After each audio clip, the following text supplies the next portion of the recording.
ये जो आदि शंकराचार्य जी ने पूर्व पश्चिम उत्तर दक्षिण ये जो 4 पीठ बनाई, इसका प्रयोजन क्या था गुरु जी?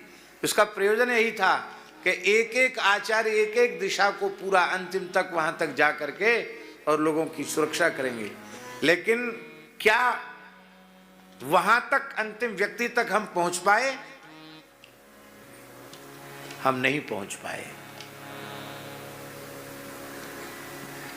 इसलिए सब जीवों को भगवान की भक्ति का लाभ, कथा कीर्तन का लाभ, सत्संग का लाभ मिलना चाहिए। इस अंश में हम विज्ञान को बहुत धन्यवाद देते हैं कि जब से ये विज्ञान का युग आया है तब से बहुत से लोग सत्संग से जुड़ने लगे हैं और बहुत से लोगों को सत्संग लाभ प्राप्त होता। देखो हमारे वृंदावन में श्री प्रेमानंद बाबा कहीं नहीं आते जाते हैं। कल हम आ रहे थे, उतनी रात को भी पूरी सड़क भरी हुई थी, रस्सा बंधे हुए थे, सड़क भरी हुई थी। हमने कहा क्या हो गया, ये हम तो पहली बार ऐसा देखा। तो बोले महाराज सब खड़े हैं, घंटों से खड़े हैं। किस लिए खड़े हैं? बाबा यहाँ से निकल के जाएंगे, उनका दर्शन करने के लिए खड़े हैं। तो ऐसी ललक क्यों जगी भैया जी? सत्संग के कारण ही तो ललक जगी कि नहीं जगी? तो वहां तक सत्संग पहुंचा कैसे? इस आधुनिक विज्ञान के द्वारा ही सत्संग वहां तक पहुंचा। और इतने लोग आ रहे हैं एक झलक पाने के लिए कि इतनी अच्छी बात सुनाने वाला कौन है, उसको देखें तो सही। इसका मतलब है कि इस देश के लोगों की श्रद्धा अभी भी समाप्त नहीं हुई है। आस्तिकता, धार्मिकता, श्रद्धा, विश्वास, प्रेम भारतवर्ष की मिट्टी में है। केवल उन्हें ज्ञान कराने की आवश्यकता है। भूले हुए को फिर से ज्ञान कराने की आवश्यकता है। डेरा बाबा नानक में 3 गुना ज्यादा चर्च बन गए हैं। बैठ जाइए। हम निवेदन ये कर रहे हैं, इसका मूल कारण क्या है? इसका मूल कारण है कि उन क्षेत्रों में संतों को जाना चाहिए था, संत नहीं गए तो केवल व्यवसाय करने वाले लोग गए। ईमानदारी से गीता, भागवत, रामायण की चर्चा सुना करके और जीवों को धर्म से, सदाचार से, भगवान से जोड़ने वाले लोग नहीं पहुंचे। अभी हमारे एक बड़े प्रेमी हैं, सज्जन हैं, पवन जी नाम है उनका। वे पूरे पूर्वोत्तर क्षेत्र का काम उनको संघ ने सौंपा है। 7 प्रांत उनके कार्यक्षेत्र में आते हैं।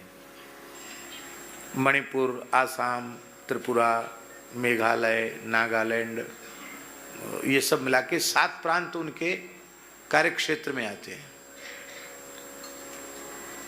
वो कह रहे थे महाराज जी वहां के लोग जानते ही नहीं कि साधु क्या होते हैं, संत क्या होते हैं, गीता, भागवत, रामायण क्या होती, वहां के लोग नहीं जानते। इसीलिए वो ईसाई बनते चले जा रहे हैं और मुसलमान बन रहे हैं, ईसाई बन रहे हैं कि दूसरे लोग विदेशी धन से उनको धर्मांतरण कर रहे हैं। और इतना ही नहीं, वहां रहने वाले हिंदू अज्ञानता के कारण मांसभक्षी तो है ही हैं, गाय को भी काट के खा रहे हैं। वो हैं हिंदू पर उनको पता ही नहीं है कि हमको गोमांस नहीं खाना चाहिए। तो वो कह रहे थे कि जब हम लोग संघ के लोग गांव-गांव में जाकर प्रचार करते हैं, इक्का दुक्का कुछ लोग बच गए हैं, उनको बचाने की कोशिश करते हैं, तो वो लोग पूछते हैं कि आपके साधु संत दिल्ली, बंबई, कलकत्ता में बड़े बड़े सेठों के यहाँ तो कथा करते हैं, यहाँ तो कोई साधु आता नहीं।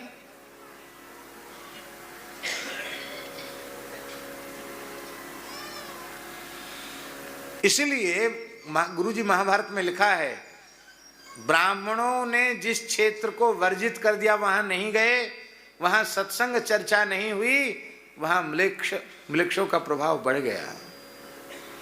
कश्मीर विद्या का केंद्र था, वहां संतों ने, ब्राह्मणों ने जाना बंद कर दिया। कश्मीर की क्या स्थिति हो गई?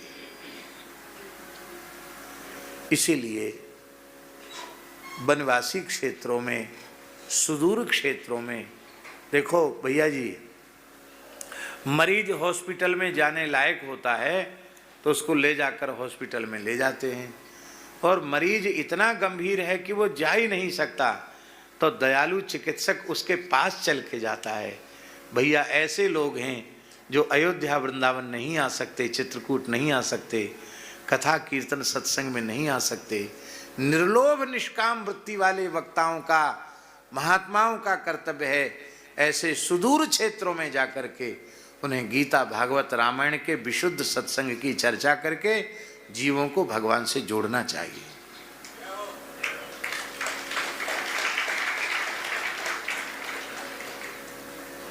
पर शास्त्री जी सबके अलग अलग मिशन हैं, सबके अलग अलग लक्ष्य हैं, उनकी पूर्ति में ही हम सब लोग लगे हुए हैं। ईमानदारी से सनातन धर्म का क्या होगा इसकी चिंता जैसी होनी चाहिए वैसी चिंता नहीं है।